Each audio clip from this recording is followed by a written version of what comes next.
provide that installation video that you may or may not have already seen depending on when I post this video. So I'm going to go through this bag and tell you a little bit about the bag, about its contents, and hopefully this will be helpful to you if you need to take a range trip soon and you're not sure what to pack. We're going to start with the bag itself. This is the Vertex Gamut bag. It's an older bag. This is some type of gray. You can't really even get this gray anymore because it's Vertex and they change the colors, seems like every week, and then you can never get that color again. It's a great backpack and works really well as an EDC pack. I'll probably do a full in-depth review on the bag itself. If you want that, let me know in the comment section below. But now we're gonna start going into different compartments and putting stuff in for the range. So let's get started with that. For my eyes and my ear protection, I have some Smith & Wesson, not really sure what the model number is, clear shooting glasses. They have an adjustable spine on each side. So there's those. I keep those in a little fake Oakley bag, a Folkley bag if you will. And that just goes in this front compartment right here.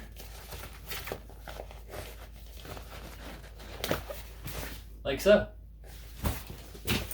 Next I have my ear protection. These are Surefire EP5s.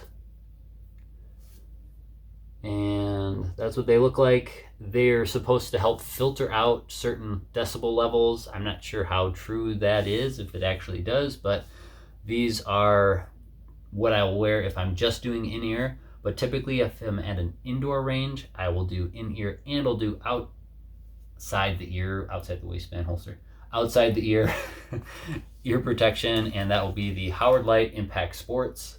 These are probably the most popular budget option for electronic hearing protection. They are around 50 bucks and you can actually turn them on.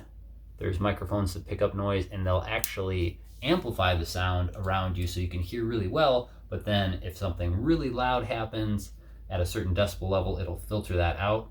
So what I'll typically do at an indoor range is I'll wear these and then I'll wear these over it with it turned up most of the way. So I can still hear people as I'm shooting with them. If I need to give instruction to a new shooter that I'm taking to the range for the first time or something. If we both have these on, we can hear each other, but the loud gunshots aren't going to make us deaf. And I'll save putting these in for later because this is going to go on top of some stuff that I'm packing. And similarly, this has a little lanyard for keys or something else. I'll just take this and I'll click it onto here. And then I'll put this in that same pocket so I don't lose those. One of the things I really like about this bag is you can open it all the way. What I mean by that? This, you can do this. So I am gonna start with, I guess this, because it's already in here. This is just like a rag, a old ripped up t-shirt that I used to wipe down stuff. If I've got something gunked up on something that I'm using, I can just wipe it off and I don't care about it because it's just a filthy rag. Then I'll put in my ammo. So for this range session, I have 4 boxes of 147 grain American Eagle. I also have 2 boxes of Federal HSTs, 147 grain hollow points. And I have 1 box of Blazer 124 grain full metal jackets. Because I want to see, one, I've already tested that all these run in the gun that I'm using, but I want to see if there's any impact shifts when I'm zeroing based off of different grain weights, velocities, etc. Scientific stuff. All right, so I'm just going to take my ammo, stack it in like so. And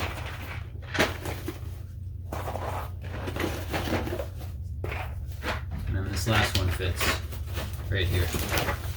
So nice and secure, nothing's moving around. Then I also have this magazine loader that's an old Glock magazine loader. Don't know why I have this. I have an extra one somehow. Either way, this goes in there to make it easier to load mags. And then the rag is put somewhere over here. All right, so now I'm gonna put my Howard lights on top of that, just on top of those rounds right there. I'll zip it up a little bit more as I go.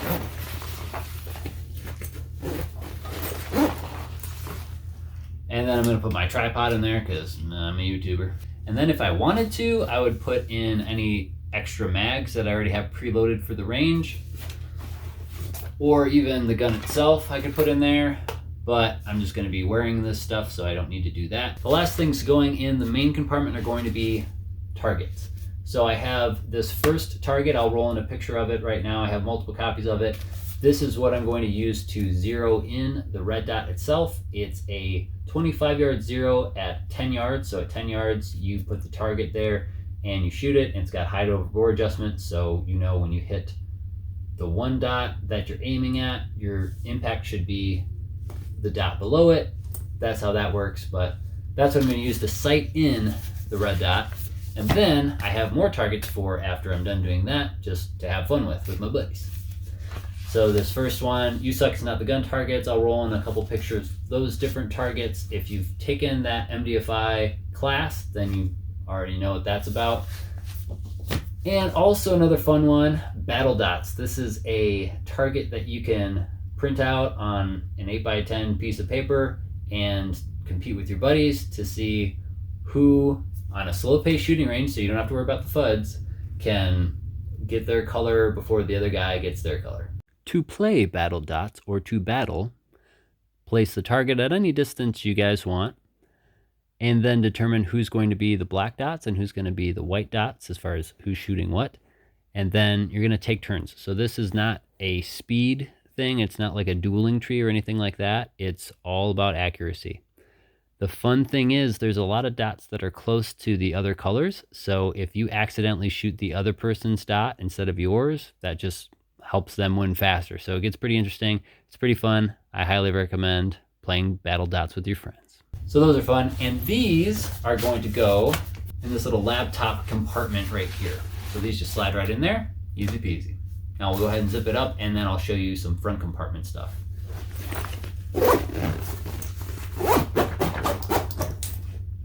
One thing that every range kit should not be without is medical. So I'm going to show you a little bit of each of these.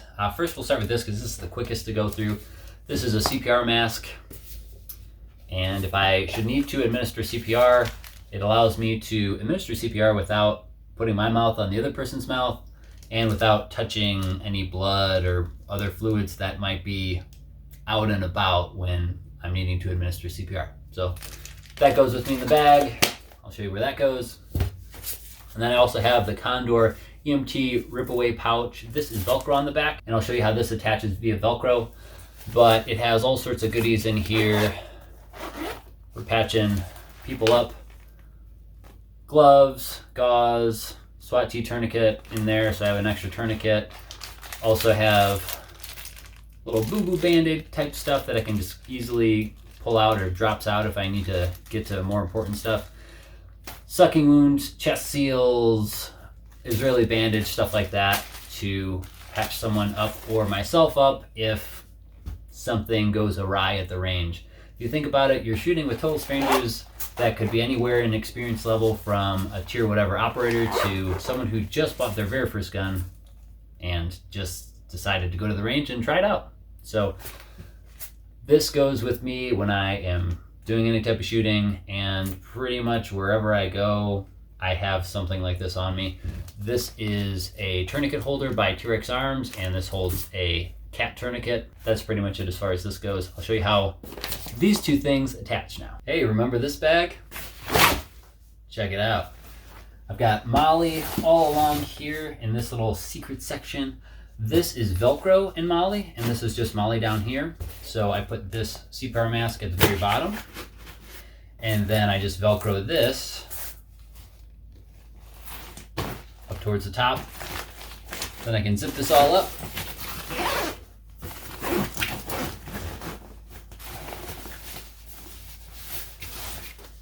And should I need to get to any of this in an emergency, just rip that down, rip this off, and I have all my first aid stuff in my hand.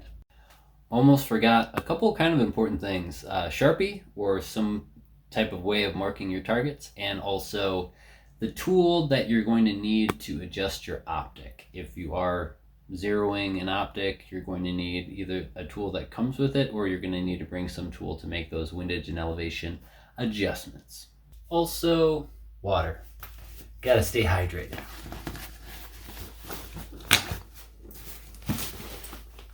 The last thing that's always in this bag is in this little special compartment here, and that is body armor. So soft body armor doesn't add a whole lot of extra weight to the bag and just gives you a little bit of added protection.